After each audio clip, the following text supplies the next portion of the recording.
Mackenzie Johnston with Livestock Digital Daily, bringing you your September 14th cattle industry headlines. Brought to you by AgRisk Advisors. They manage your risk so you can manage your operation. With over 20 years of experience, AgRisk Advisors offers honest and transparent advice for your operation. They offer insurance solutions that help you minimize risk and maximize profits for your farming and ranching operations. They might not be able to make it rain, but they can sure ease the pain. If you'd like to learn more about pasture, rangeland, forage insurance, go ahead and reach out to AgRisk Advisors. They can help you understand what PRF insurance is all about and what it can do for your operation.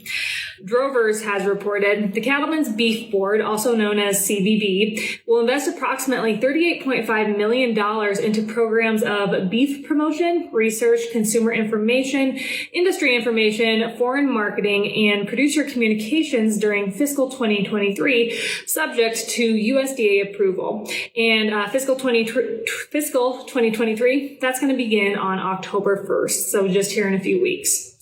During its meeting in Denver, the Beef Promotion Operating Committee approved proposals from 9 national beef organizations for funding through the fiscal year 2023 Cattlemen's Beef Board budget.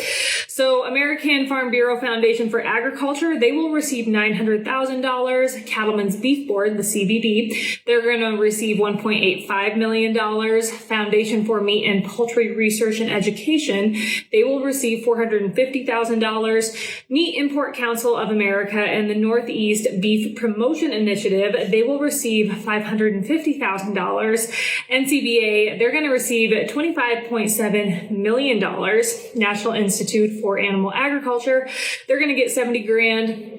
The North American Meat Institute, they will receive $360,000. United States Cattlemen's Association, they will get $450,000. And the United States Meat Export Federation, also known as USMEF, we talk about them a lot on this update. They essentially represent the packers. They will be receiving 8.2 million Beef Checkoff dollars. So the full fiscal 2023 Cattlemen's Beef Board budget is approximately $42.7 million. So besides authorization requests, other expenses funded include $270,000. That's going to go for program evaluation, $585,000 for program development, $200,000 for checkoff communications resources, $550,000 for USDA oversight, $210,000 for state services, $270,000 for supporting services and litigation. And last but not least, $2.1 million will go towards CBB administration. Compared to last year's budget, fiscal year 2023 is slightly down 1%. Today's cattle market highlights are brought to you by Circle 5 Cow School. If you want to learn how to prick check your own cows or start AIing, Circle 5 Cow School is definitely the way to go. Almost every week, they are hosting classes somewhere between Texas and Tennessee. They do a great job. Here in a few weeks, on the 24th and 25th of this month, they are going to be hosting a school down in Winsboro, Louisiana. If you are in that area, I encourage you to check out that school. And if you just want to check out their schedule to figure out where they're going to be in the coming weeks, head on over to their website, circle5cowschool.com. That is the number 5 in there. Or you can go ahead and just give them a follow on Facebook. Drovers has reported, according to Daryl Peel with OSU, for the year to date, U.S. cattle imports total 951,910 head. That is down 6.3% year over year. Total cattle exports thus far in 2022 are 192,415 head.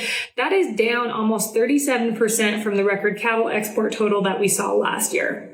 Net cattle imports for January through July of this year were 759,495 head. That was up almost 7%.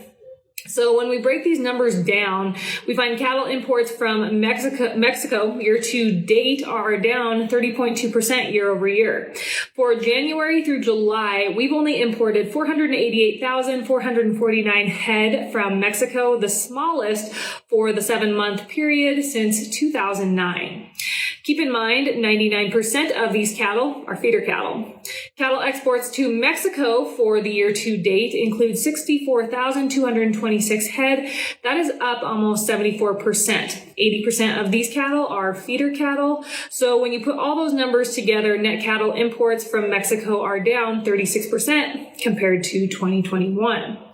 Cattle imports from Canada for the January through July period total 463,461 head. That's up almost 47% year over year. This includes 307,302 head of slaughter cattle. 40% of those are slaughter cows and bulls, and the rest, the 60%, those are feeder cattle. Imports of slaughter cows and bulls are up almost 14% year over year, and imports of fed cattle are up 28% over last year. During the first 7 months of this year, 146,845 head of feeder cattle have been imported from Canada, and that is actually up 152.6% year over year. U.S. exports of feeder cattle to Canada account for 96% of the total 120,594 head of cattle exported to Canada in the January through July time period. This is down almost 53% from the record level of cattle exports to Canada last year. In closing, Peel said that even though cattle imports and export totals sound large in absolute numbers, the role of imported cattle is rather modest in domestic markets. Imports of slaughter bulls and cows for the first 7 months of 2022 accounted for 2.8% of total cow and bull slaughter in the U.S. during that period.